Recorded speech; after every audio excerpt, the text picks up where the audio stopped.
Si a Madrid munten unes autopistes radials i fan fallida, al final les acabem pagant entre tots, representa? Això es denota un tracte de favor cap a una determinada comunitat autònoma. La qüestió és com gestionen els recursos de tots per mantenir l'unitat de l'estat espanyol i la concepció centralista de l'estat espanyol, no? I això no és dolent per Catalunya, és que és dolent pel propi estat.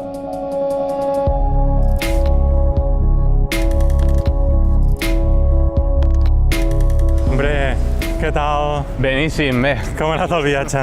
Una mica de tramuntanada, però Sí o vaja. què? Tenim uns dies de ruta i m'he pres la llibertat de, a partir del teu llibre, contactar amb gent que poden completar molt bé això, amb visions diferents i tal, i alguna sorpresa també. Ah, a mi m'agraden les sorpreses. Sí? Mentre no sigui una cita amb l'Esperanza Aguirre, no hi ha problema. Bé, farem ruta, no? Fantàstic, molt bé. Hola, em diuen Pere Sánchez i som periodista.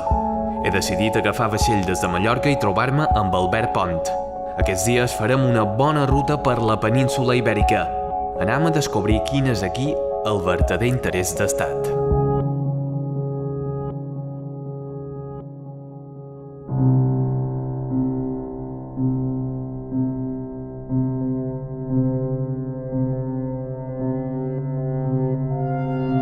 En aquests moments s'està produint un canvi en els fluxos internacionals de mercaderies. Fins ara, fa relativament poc temps, els fluxos de mercaderies donaven la volta a tota la península Ibèrica per anar a desembarcar als ports de Rotterdam, Anvers, Hamburg, Bremen. Si es desenvolupés la xarxa ferroviària d'alta velocitat per mercaderies i es pogués desenvolupar el corredor mediterrani, es podrien connectar tots els ports marítims i comercials de la costa espanyola amb els centres de consum, amb els centres de producció del centre d'Europa. Aquest port fa 15 anys, si no m'equivoco, que està en negociacions amb l'estat espanyol, en Foment, per poder connectar-se a la xarxa convencional de mercaderies. Finalment això es fa, després de 15 anys de negociacions, etc., total, per posar 4 quilòmetres de via, no cal més. Però com? Els diners no els posa l'estat espanyol, els diners el que fa és Foment és avançar-los, però després els recupera. Com? Ha obligat al Port de Barcelona a posar peatges a tots els contenidors i a tots els passatgers que entren i surten del Port de Barcelona. Per tant, això en principi perjudica la competitivitat? Clar, per començar, és l'únic port d'Espanya que s'ha d'autofinançar les infraestructures que necessita, amb la qual cosa actualment el Port de Barcelona genera una gran part dels ingressos de tots els ports espanyols i amb aquests ingressos què s'està fent? Doncs s'estan construint altres ports que ens estan fent la competència deslleial. Us he portat aquí perquè precisament el que volia que veiéssiu és que siguem conscients que una infraestructura d'aquesta mena fa viure a desenes de milers d'empreses de tot el territori. Sense això no funcionaria l'economia de Catalunya, que és un dels motors de l'economia espanyola. Perquè un estat funcioni, cal que respecti la competència horitzontal, que és la lliure competència entre territoris. És a dir, cal que cada territori es pugui governar a si mateix sense interferències de l'Estat, que els territoris puguin competir entre ells o puguin fins i tot establir aliances estratègiques o cooperar entre ells, coses que l'estat espanyol no permet fer. Bé, doncs aquest és el peatge d'Alcanar i el que és curiós és que l'AP7, des de Tarragona fins al Alcanar, ha estat amortitzada 157 vegades. Només? Només, sí. Acabaran prolongant la concessió in eternis, simplement perquè amb els diners que es recapten aquí, el Ministeri de Foment recuperi els diners que s'ha gastat per rescatar les autopistes de Madrid. 17 euros en 40? 17 en 40, sí. I els que portem gastats. En canvi, quan arribis a Madrid, resulta que no t'hauràs de parar enlloc per pagar peatges. Que en tot el rotllo no t'has oferit per pagar, eh? Bé, però és que no fèiem una borsa comuna. Ja va bé, ja. Doncs ja pots tirar milles. Feim camí cap a València. Allà, després de molts anys del govern del Partit Popular marcats per l'anticatalanisme i els nombrosos casos de corrupció, es veuen avui alguns moviments d'acostament entre el País Valencià i Catalunya. El més clar és tal vegada la reivindicació del corredor mediterrani. Hem quedat amb Pau Caparrós de l'Institut d'Economia i Empresa Ignasi Villalonga. Ell ens n'aportarà algunes dades. Dins l'empresariat valencià hi ha, m'imagino, sensibilitats de tot tipus, però hi ha un tema que sembla haver-los posat a tots a la mateixa línia, no? És el corredor mediterrani. És evident que la societat valenciana, i més concretament l'empresariat valencià, ha fet un gir copernicà. La qüestió del corredor mediterrani està al centre del debat, al centre de les prioritats, i també està al centre de les prioritats que és l'Estat qui no ha fet els deures. Hi ha dos dibuixos d'aquest corredor, hi ha dos línies, la que va des d'Algesires a Madrid, frontera francesa, diguem-ne, per Barcelona, que entra a Catalunya per la part de Tarragona, i l'altra que seria, diguem-ne, el corredor mediterrani litoral pròpiament dit, que aniria també fins a Algesires per el litoral. En aquests moments, el propi túnel que connecta les estacions Sant Martín amb Atocha està construint-se amb finançament europeu dedicat al corredor mediterrani. 15 anys després o 10 anys després d'aquest debat, en el que se suposava que havíem aconseguit guanyar la batalla europea del corredor mediterrani, resulta que l'Estat se n'ha sortit amb la seva. Ha construït el corredor central, el que ha fet és canviar-li el nom. Sí. Diu, com que no us agrada que es digui corredor central, li poso Mediterrani. En realitat és la lluita, la competitivitat de la ciutat global, de la gran àrea metropolitana de Madrid, per ubicar-se en aquest espai del sud d'Europa i guanyar la partida contra altres competidors. Barcelona, i fins i tot jo diria que el propi arc mediterrani, entès com a gran regió urbana, que li feia, diguem-ne, de competidor natural. Per tant, està dient que Madrid fa competència deslleial a Barcelona i València, en aquest cas, i per retruc a les illes, també. Absolutament. Absolutament. La competència jo diria que és legítima. El que no és legítim és utilitzar els fons i els recursos que suposadament o legalment són de tothom o que estan a l'abast dels dos equips. No? És com utilitzar els 4 minuts que tens de sobre per tirar penaltis. No? Escolta, la partida s'ha de jugar sense penaltis marcats, o sense les cartes marcades. No? Jo crec que Madrid, en aquest cas, ha demostrat molt clarament que juga amb les cartes marcades. No? Això és un tema que jo trobo més que evident. Però en què consisteix aquesta baralla entre Madrid i allò que anomenen arc mediterrani? Com afecta les empreses? Afecta el benestar de la ciutadania? En parlam amb el conseller d'Hisenda valencià, Vicent Soler, que ens rep al seu despatx presidit pel general Basset, qui va encapçalar l'artilleria austriacista contra Felip V. El model econòmic valencià, bàsicament, si ha de ser, és industrial. Corregeixin si no és així. Clar, una indústria, per ser competitiva, necessita estar ben connectada a la xarxa viària internacional, en aquest cas.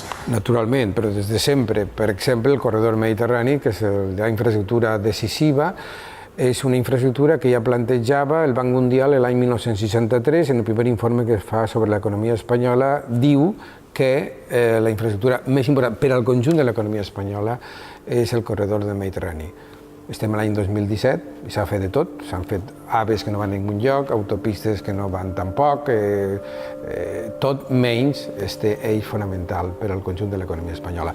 Què significa això? Significa que les nostres empreses tenen uns costos diferencials respecte d'altres empreses només en el moviment de mercaderies, i això és important perquè perds competitivitat, perquè la teva accessibilitat és menor. Qui comanda? Qui pren les decisions a Espanya respecte a això? I a què obedeixen? Bueno, hi ha unes minories poderoses que fan de la reserva del mercat interior espanyol unes economies de situació per a ells, els interessos particulars. Per tant, hi ha gent que necessita que Espanya estiga com està, centralista, uniformista, etc. És a dir, hi ha un procés de recentralització permanent molt més subtil que no abans. Per exemple, cada dia que jo necessito el FLA se me fiquen més condicions de tot tipus, molt subtil moltes vegades, però totes condueixen a una recuperació de competències per part del govern central. No?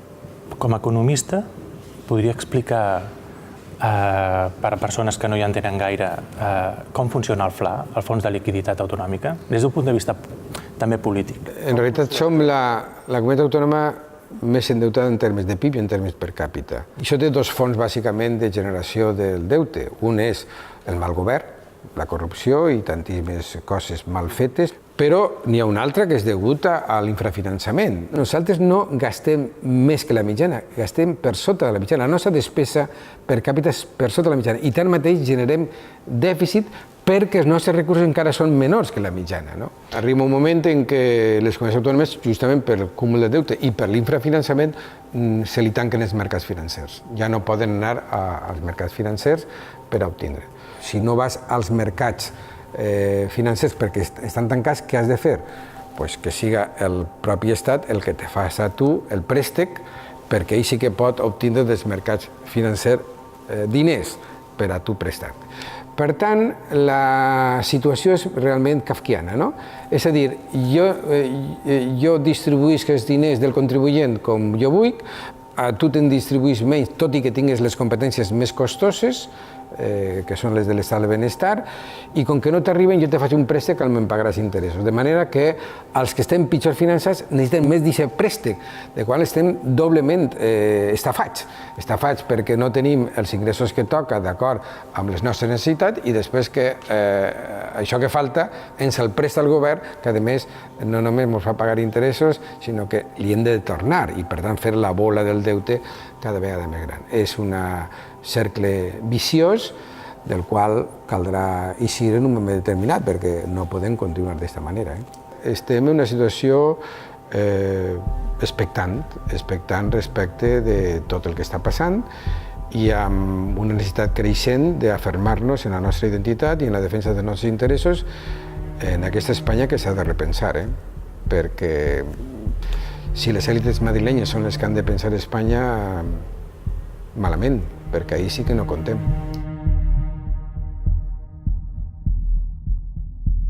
No qüestionem que hi hagi un repartiment de rendes entre territoris. El que estem qüestionant és el model de repartiment de rendes que hi ha a l'estat espanyol.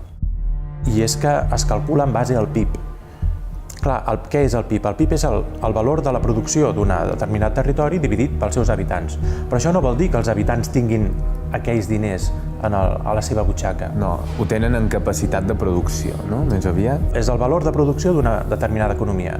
I en el model espanyol el que està passant és que províncies amb rendes familiars disponibles relativament baixes, com les de Lleida i Tarragona, envien recursos a províncies amb rendes familiars disponibles molt més altes. En realitat estàs veient un mapa lingüístic. El País Basc i Navarra van per la seva banda, els territoris de llengua de parla castellana són els que reben i els territoris de parla catalana són els que contribueixen a la solidaritat territorial, no? Fora d'alguna excepció com pugui ser Madrid o que també s'hauria de veure com es fan els números, no? Bé, Pere, doncs, benvingut al port de Ciudad Real, al port marítim de Ciudad Real. L'aeroport, vull dir. No, aquí hi ha l'aeroport, però al costat s'hi planeja fer un dic sec, una terminal de contenidors marítims. Què m'estàs? Sí, que amb el temps i una canya i un canuto doncs serà la terminal de contenidors marítims més gran del sud d'Europa. Terminal de contenidors marítims, aquí, a quant devem estar de la mà? Aquí estem 400 quilòmetres? Sí, estem a 400 i pico quilòmetres de la mà. Aleshores, perquè tot això sigui viable, el que calia era connectar aquest centre logístic amb els principals ports espanyols via ferrocarril d'alta velocitat.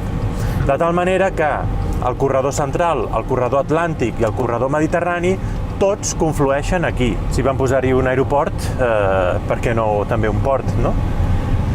Però no està fet amb fons públics, aquest aeroport? No, aquest aeroport està fet amb fons privats, però va estar avalat per Caja Castilla-La Manxa. Aleshores va fer fallida perquè comercialment no tenia cap rendibilitat econòmica i Caja Castilla-La Manxa va ser rescatada per l'Estat degut a que tenia uns números que no quadraven degut a fer aquestes infraestructures que no serveixen absolutament per res. Perquè no és només l'aeroport, és tot el que hi ha al voltant, que és per fer una zona industrial que ocupa 2 vegades la zona franca de Barcelona. Des de fa 15 anys que això està fet, indústria no n'hi ha cap, i el que planegen fer és una estació de tren per l'alta velocitat. Sí que hi passa just arran. La via hi passa just arran. Aquí tenim el pont d'accés a la terminal que teòricament arribaria fins a l'estació. Sí, però com que no hi ha estació, si continues, caus el dur. Exacte. Però l'aeroport no està en marxa. No, l'aeroport és tancat, tot i que ja l'administració funciona i estan construint uns hangars perquè el volen tornar a posar en marxa. Però bé, l'única línia que funcionava mitjanament bé era la de Barcelona a Ciudad Real. L'única línia que arribava a superar un terç d'ocupació dels avions. La resta eren pitjor encara, no? Sí. Al segle XVI, el duc de Lerma utilitzà la seva influència sobre el rei Felip III per convèncer-lo fins a 2 vegades de canviar la capital de Castella, primer de Madrid a Valladolid i després a la inversa. Ningú sospitava que ell abans s'havia ocupat de comprar a preu de saldo gran quantitat de béns immobles a la futura capital. Els cortesans comprarien més tard totes aquestes cases a preu d'or, quan primer Valladolid i després Madrid un altre cop esdevinguessin la seu de les Corts de Castella. Aquestes reiterades i truculentes compravendes el convertiren en l'home més ric de tot l'imperi espanyol. Era allò un cas aïllat o l'inici de la cultura del pelotazo? Som al municipi de Luciana, a Ciudad Real. Aquesta és la A43. Bé, és una carretera comarcal i és on es projecta desenvolupar la A43, que serà una autovia que unirà Badajoz amb l'aeroport de Ciudad Real, d'acord?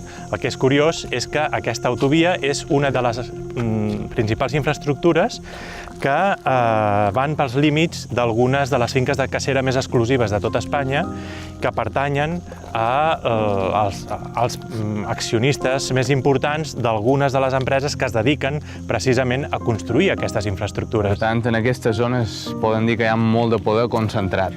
Sí, la veritat és que sí. Concretament aquí davant tenim la finca d'Anna Botín i aquí el que tenim aquí davant doncs, és l'aeroport privat d'aquesta finca. És un aeroport amb 2 pistes, una d'elles de gairebé 2 quilòmetres de llarg. Però al cap i a la fi és lícit que si una família té capacitats econòmiques i té la voluntat i té les terres, es pugui fer un aeroport. Si se'l poden permetre, endavant. No és aquest el problema, no?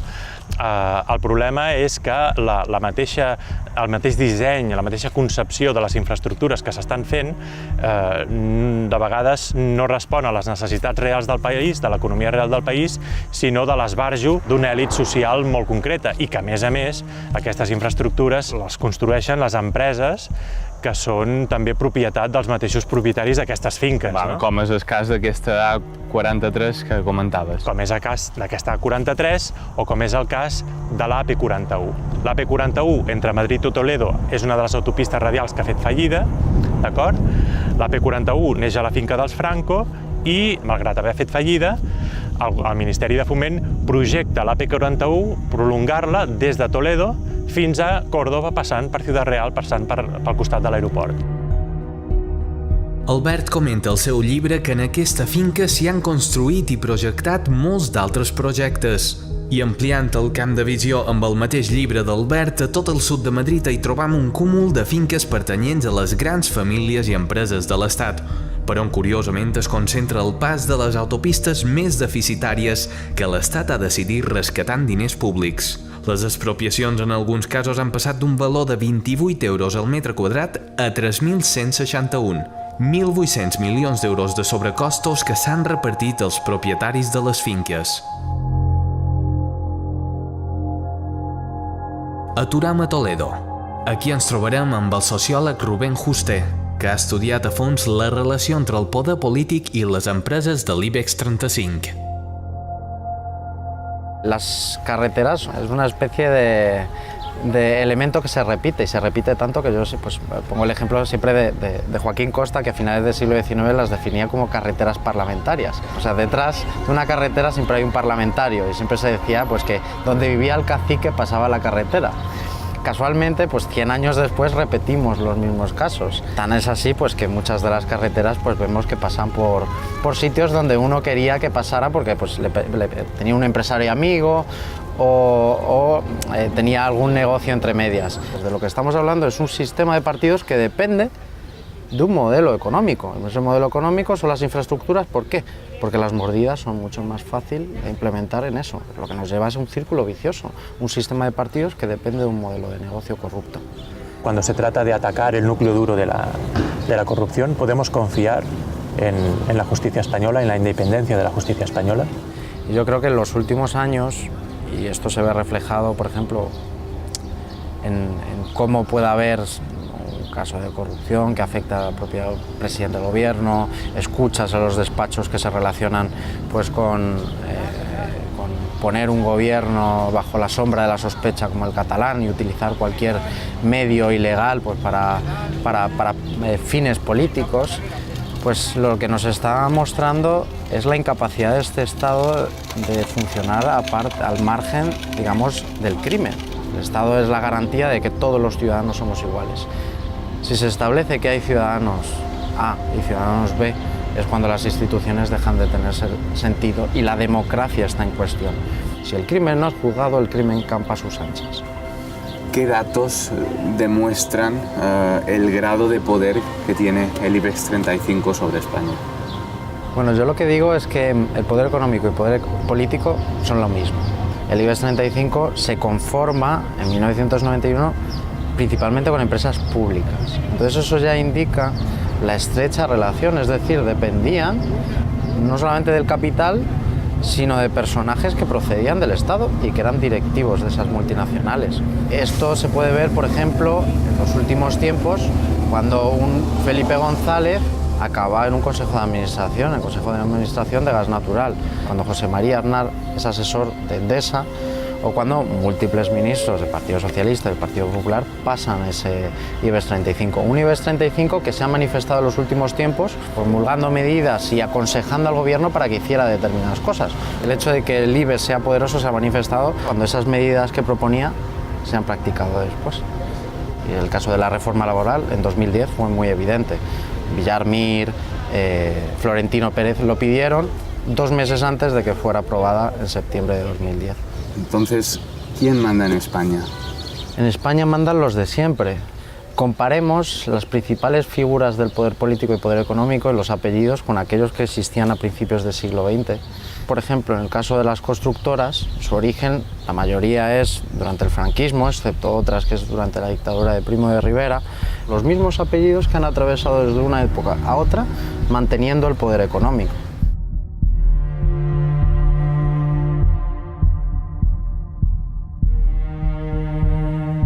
Moltes de les coses que passen a l'estat espanyol responen a aquesta divisió, no? Sorgida de la Guerra Civil Espanyola i de 40 anys de franquisme. Quan analitzem la representació de catalans, de valencians, de mallorquins a l'administració central de l'Estat és molt menor de la que ens correspondria, no? Pensa que, per exemple, a nivell de funcionaris, Andalusia i Madrid aglutinen el 55% dels funcionaris de tota Espanya, no? Per exemple, dels alts càrrecs, no? De l'administració. Quan trobem el mapa de l'endeutament ens trobem amb la mateixa idea. Les regions, les comunitats autònomes sobreendeutades són precisament aquelles que van lluitar i van perdre la guerra. No?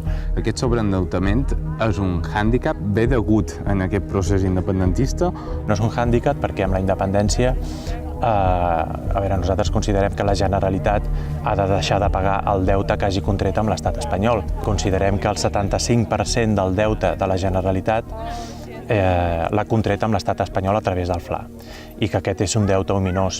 Catalunya independent naixerà amb poc més de 20.000 milions d'euros de deute, quan ara en tenim gairebé 75.000. Déu-n'hi-do, és molt de deute. Aquí fa una solana i tampoc ens interessa estar molt de temps aquí. Què t'apareix? Marxem i seguim la ruta? Isabel II implanta una xarxa de ferrocarrils a Espanya. Catalunya ja tenia la seva en marxa, finançada per empresaris que volien connectar els principals centres de producció industrial. La reina, en canvi, usà els diners públics per connectar els palaus i reales sitios de la corona espanyola. Arran d'allò, Espanya va fer fallida. Des de fora se li exigia adoptar com a oficial una única moneda, una de catalana, perquè tenia una indústria al darrere i podia garantir el retorn del deute. Aquesta moneda era la peseta. En este momento acaban de plantear un plan especial, o no sé cómo le han llamado, de carreteras. Y en este instante, justamente la Unión Europea tiene unas propuestas para el conjunto del transporte, para puertos, aeropuertos, carreteras, ferrocarriles, totalmente diferentes, que es que hay que potenciar mucho el ferrocarril y reducir mucho el uso de la carretera. Entonces, ¿por qué si la Unión Europea tiene esa política, inviertes en carretera? Ahí hay una forma de actuar que no es coherente con las necesidades que tiene la sociedad, sino meramente coherente con las necesidades que tienen algunas empresas y los políticos que están en el gobierno en este momento. En las autopistas radiales de Madrid, en lugar de expropiar 75 metros de ancho a lo largo de la autopista, se expropiaban 150. Hemos visto cómo se pagaban, en lugar de 28 euros el metro cuadrado, casi 3.161 como máximo. ¿No tiene la sensación de que no se proyectan para los usuarios o para el uso que se le pueda dar comercial, económico, sino simplemente por el hecho de construirlas? Es decir, que el negocio está en construirlas. Se construyeron con dinero público, aunque fuese a través de mecanismos sutiles, que le llaman colaboración público-privada, pero que al fin y al cabo, por mi experiencia justamente en la Junta de Andalucía, sé que es mucho más costoso que asumirlos directamente la administración pública. En Andalucía un trozo de autopista costaba 4 veces más con el método de colaboración público-privada que con el método de público, aunque tuviésemos que recurrir a dinero privado en el sentido de acudir a la banca, pues aún acudiendo a la banca nos hubiese costado una cuarta parte de lo que nos terminó costando debido al contrato de colaboración público-privada. Son infraestructuras que no están hechas porque la sociedad necesite esas infraestructuras. Se sobredimensionan y se hacen más de las necesarias para potenciar el que el dinero público pase a los bolsillos privados a través de las empresas constructoras. La pregunta és per què? Per què l'Estat inverteix en carreteres quan Europa aposta pel tren? I el corredor mediterrani? Anirà per la costa o també anirà a Madrid? Per descobrir-ho anem al centre de tot, allà on conflueixen totes les vies i carreteres. Som a la capital d'Espanya, per trobar-nos amb el secretari d'Estat d'Infraestructures Julio Gómez Pomar, que demà parlarà amb nosaltres.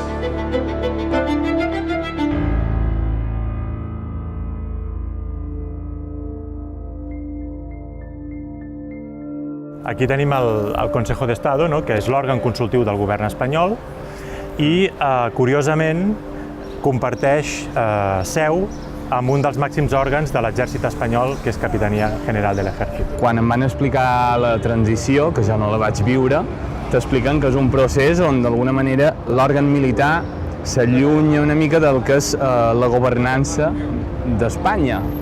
Quan veus això no acaba de quadrar. Això quina explicació té? Espanya mai s'ha dividit del tot el poder polític del poder militar. L'exemple fonamental és aquest. Quina funció té el Consell d'Estat? Perquè tampoc és que se'n parli molt. Doncs el Consejo de Estado el que fa és emetre dictàmens de caràcter consultiu pel govern, no són d'obligat compliment, a menys que el rei exerceixi la seva potestat de fer-los d'obligat compliment, d'acord? Aleshores, qui hi ha representat? Això, perquè en principi hi ha expresidents dels governs, sabem, però hi ha expresidents de governs, hi ha polítics de certa alçada, diguem-ne, de certa importància. Aquí, bàsicament, hi ha representat l'exèrcit, la Casa Reial, hi ha representat la Real Acadèmia Espanyola i fins i tot, i et sorprendrà, hi ha representants que fins fa poc estaven treballant al Real Madrid, a la Junta Directiva del Real Madrid, no? Ara m'explica les darreres lligues. Perquè el Real Madrid guanya tantes lligues últimament, no?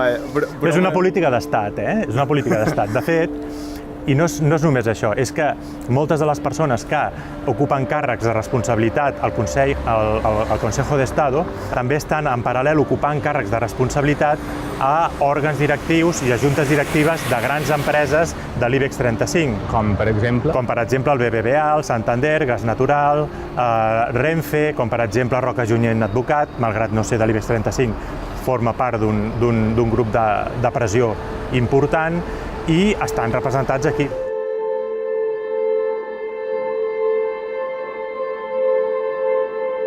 Aquell mateix dia rebem una telefonada.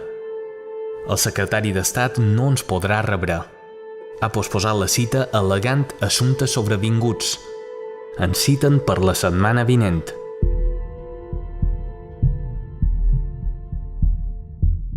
Tornem a Barcelona amb més preguntes que respostes, però amb la sensació d'haver sentit allò que molts no s'atreveixen a explicar.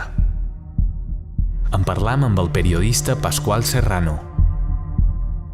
¿Qué es aquello que controla lo que se publica o no se publica en los grandes medios en España? Si analizamos la propiedad de los medios de comunicación, el poder de los anunciantes y quiénes son, y algo muy importante que siempre se nos olvida, los acreedores en el caso de que tengan deudas, ¿no?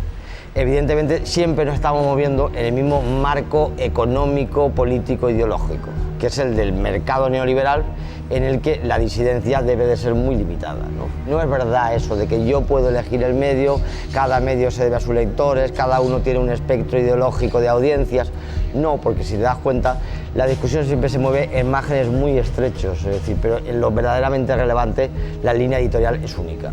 Por tanto, estamos hablando de que de alguna manera quien maneja la información no son los periodistas, no son los editores, sino que realmente esta figura del editor se va más arriba, ¿no? Ni siquiera estamos hablando de grandes grupos de comunicación. Estamos hablando de departamentos de imagen de grandes grupos económicos que deciden, hombre, pues sería bueno tener un poquito de dinero dedicado a los medios de comunicación, ¿no? Para que nuestras tropelías como banco, como empresa de armamento, como empresa de telefonía, como empresa de hidrocarburos, no sean tan denunciables. Porque todos están relacionados con tremendos casos de corrupción, de delincuencia y de delitos, ¿no? Es decir, no existe dueño de gran medio que no tenga un antecedente criminal. Dentro de estos grandes intereses es lógico que, por ejemplo, que unas expropiaciones pasen de 6 euros el metro cuadrado a 2.500 el metro cuadrado, cuando favorece a según quién, no se publique, ¿no? Totalmente. Evidentemente ellos conocen esa historia, lo que pasa es que ellos forman parte del enjuague. Es decir, ¿por qué 3 días antes de la crisis en ningún medio se estaba dando cuenta de eso? ¿Por qué no informaron ellos del saqueo, como ya todos coincidimos, de esta crisis? No informaron porque ellos forman parte del saqueo.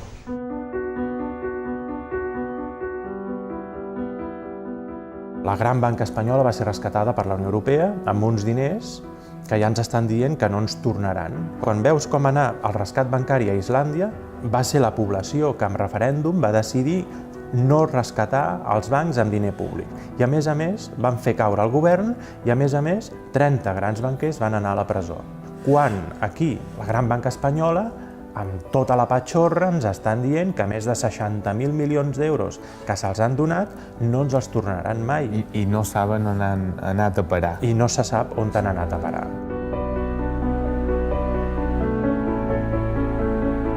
Una setmana més tard, tornem a Madrid. Hi tenim una conversa pendent, però segurament no és la que vos penseu. Esto que suele decirse de que la desgracia de España es su mal gobierno durante siglos, suele olvidar que parte de esa oligarquía es una clase empresarial española que carece de parangón en el mundo. Toda la actividad empresarial de España gira en torno a la parasitación del poder político. Tú vas beneficiándote y guardándote los beneficios hasta el momento en que empiezan las pérdidas, en cuyo caso las socializas, como ha hecho los señores estos del Castor, las autopistas radiales, etc. Eso es un sistema de negocio perfecto. Hay un entramado corrupto que afecta al conjunto del país y Cataluña no es una excepción. Pero al mismo tiempo, Cataluña tiene otra ventaja, que no... Las posibilidades de expansión y desarrollo de Cataluña no se acaban en un sector del empresariado corrupto que hace negocios con la oligarquía madrileña y que le interesa estar a buenas para tener favores, etcétera, etcétera, sino que tiene un potencial de crecimiento que viene de siglos anteriores. Y lo que hay parece ahora es que esa vieja enfrentamiento entre un catalanismo un nacionalismo catalán que pugna por la independencia y una clase empresarial entregada a los chanchullos con la oligarquía central, se ha vencido a favor de la tesis nacionalista independiente. Parte importante de la representación política de ese empresariado se ha hecho independentista, y esto es lo que está dando el impulso definitivo al movimiento actual. ¿Ve posibilidad de réplica de este proceso como el que vive Cataluña en territorios culturalmente e históricamente muy próximos a Cataluña, donde además se está viendo que fiscalmente salen muy maltratados de este actual sistema? Es parte del miedo que tienen estos, claro, que aquí se habla de Cataluña, pero en el fondo está usted hablando de las 3 comunidades que aportan en términos netos al conjunto del Estado, y que además aportan de verdad, no ficticiamente como Madrid, porque efectivamente en Madrid no hay industria, y desde luego, de momento, las otras 2 partes, y flecos por ahí, las otras 2 partes están astuta y reservadamente viendo a ver qué es lo que va a pasar, a ver cómo le caen las chufas a los catalanes. Pero si los catalanes se salen con la suya, inmediatamente va a haber un movimiento gregario muy fuerte que se va a ver respaldado además por un movimiento irredentista en Cataluña también muy fuerte, como es lógico. ¿Cómo puede afrontar el Estado, los aparatos del Estado, quiero decir, oligarquía económica, IBEX 35, clase política, etcétera, una crisis tan amplia, ¿no? Que no es solamente política? Yo creo que no puede. No porque no quiera, que querer quiere, sino porque no tiene los medios. La última vez que el Estado español se enfrentó a Cataluña fue en la Guerra Civil. Una parte importante de la justificación de la Guerra Civil fue Cataluña. Hay 2 factores en esa Guerra Civil: el factor social de la teórica revolución tal, que era mucho menos importante, y la amenaza de segregación de Cataluña. En la actualidad, las posibilidades al servicio del Estado son mucho menores. Eso de cada 50 años hay que bombardear Barcelona, pues lo pueden seguir pensando, pero ya no lo pueden hacer. En la guerra del 36 al 39 el contexto internacional es muy favorable a los fascistas, ahora ya no es tanto, y además la unidad de su propio campo es mucho menor. Veo a la izquierda española muy desconcertada, por no decir francamente enloquecida con el asunto catalán, que es que se les ha atravesado y no lo entienden. Este apoyo incondicional al gobierno de España, a este gobierno, a esta derecha nacional católica, este apoyo no creo que pueda mantenerse. Y esa es una diferencia muy importante, porque a eso hay que sumar que por fin se han dado cuenta, a pesar de ser españoles, de que lo de Catalunya va en serio. Aquell dia torna a rebre una telefonada del Ministeri de Foment. Accident de tren a l'estació de França de Barcelona. Avui tampoc ens podran rebre.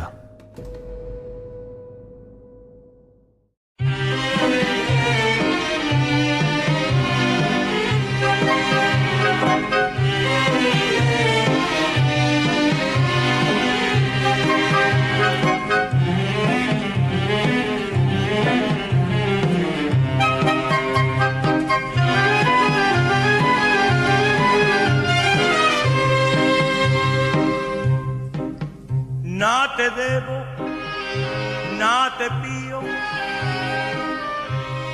Me voy de tu vera, olvídame ya, que he pagado con oro tus carnes morenas.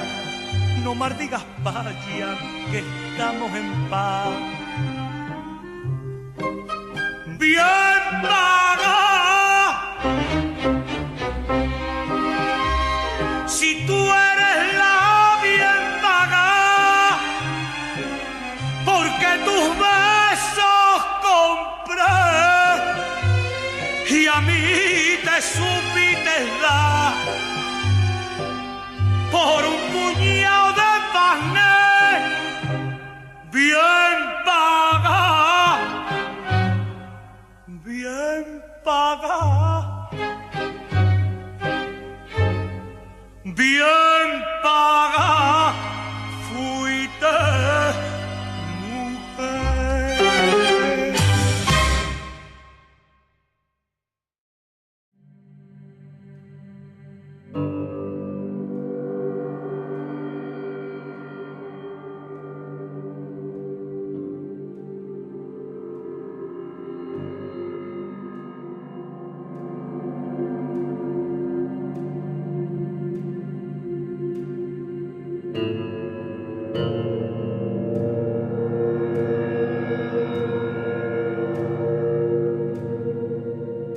Hay una foto en el diario El País de hace un par de años que se ve en una finca de caza, todos los jabalíes allí puestos y todos los cazadores, y todos estaban metidos en la trama Gürtel, es decir, este imputado, el otro imputado, el otro imputado, el otro imputado. Hay una foto que es espectacular, ¿no? Y cómo estas fincas se utilizan estos fines de semana de locura, ¿no? Para relacionarse y sí, Granados sellaba y tenía incluso pactos, una especie de rituales en los cuales eran rituales de iniciación. Los empresarios que llegaban ahí formaban parte de la familia de Granados, pues eran iniciados en una finca donde les rociaba con las vísceras y las sangres de los trofeos. Esto es verdad, se ha acreditado luego, hay testigos que lo muestran. ¿Estáis grabando?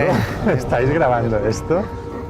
¿El audio, lo esteu grabant, l'àudio? Sí. Digo, esto es brutal.